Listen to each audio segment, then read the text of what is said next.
This is more about life in the time of the coronavirus pandemic. I wonder if the PM feels bad, or at least somewhat compromised as president, when he is trying to put an end to white supremacy. If he would simply do the right thing and die, allowing Shamala Scaris to ascend to the throne, that would bring an end to the white supremacy and gender inequality, all in a single stroke. No pun intended. Just saying. Right now, since he isn't dead, he keeps on signing executive orders, most of which have the effect of reversing or eliminating all traces of the trumpet and his policies. So this is the stroke of a pen, not the stroke of his heart. The field mouse is extending his curfew until the end of January.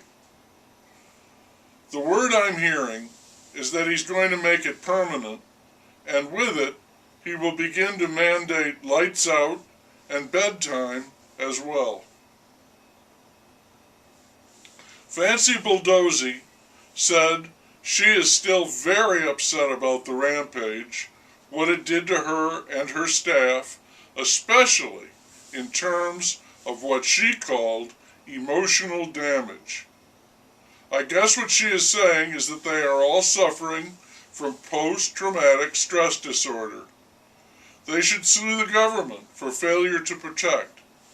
And Fancy Bulldozy could blame it all on the trumpet, that terrible, terrible man. Give them time, they will anyway. They have agreed to let the two sides in the impeachment trial have 2 weeks to prepare.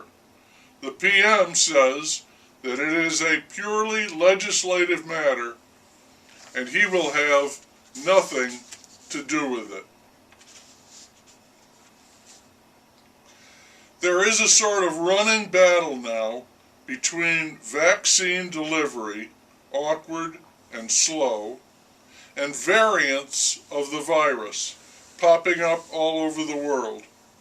The experts don't know if the variants are more contagious, more lethal, or resistant to the vaccines.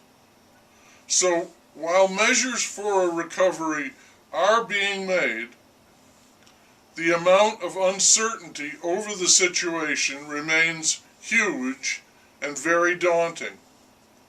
It remains true that, despite best efforts, no one knows what is going on for sure. As I heard a lady announcer say in a football game, it goes to the point that this could change. Things will be fluid for the rest of the year. We're fluid, that's for certain.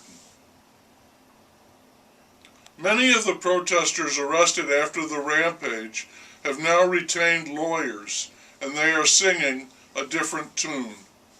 They say they felt they had been ordered by the trumpet to go directly to the Capitol building, get inside, and shut down the vote that was taking place.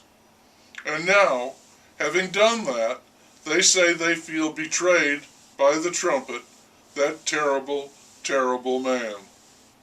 The lawyers would advise this tack because they know how well it will play with the dummy craps.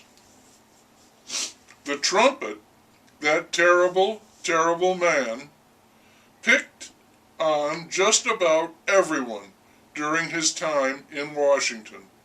And, as a result, it is now wonderfully easy for just about everybody to oppose him. This, as they say, is how the worm turns. And this worm did turn.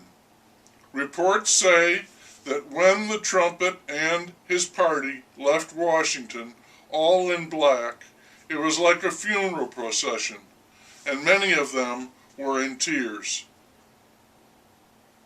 We were watching football, And then my partner got tired of it, so she switched the channel, and we watched a show about the Dust Bowl in America, the 1930s.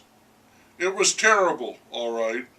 The lack of water, the drought, the dust storms, the high winds and the dust, red, black, gray, getting into everything, building up into huge dunes, killing everything, and finally static electricity from the dust in the dry air. And it got so bad that people had to leave or die. This was in Texas, Oklahoma, Kansas, Colorado, and New Mexico.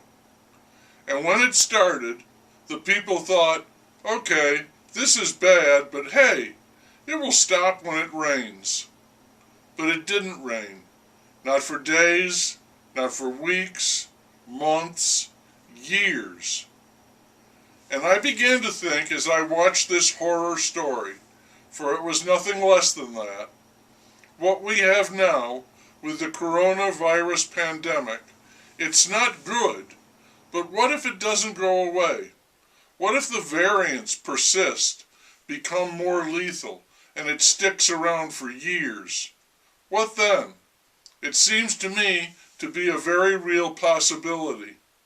And the stunned, blank looks on the faces of the people facing the Dust Bowl could mirror what we see in ourselves. Stay tuned.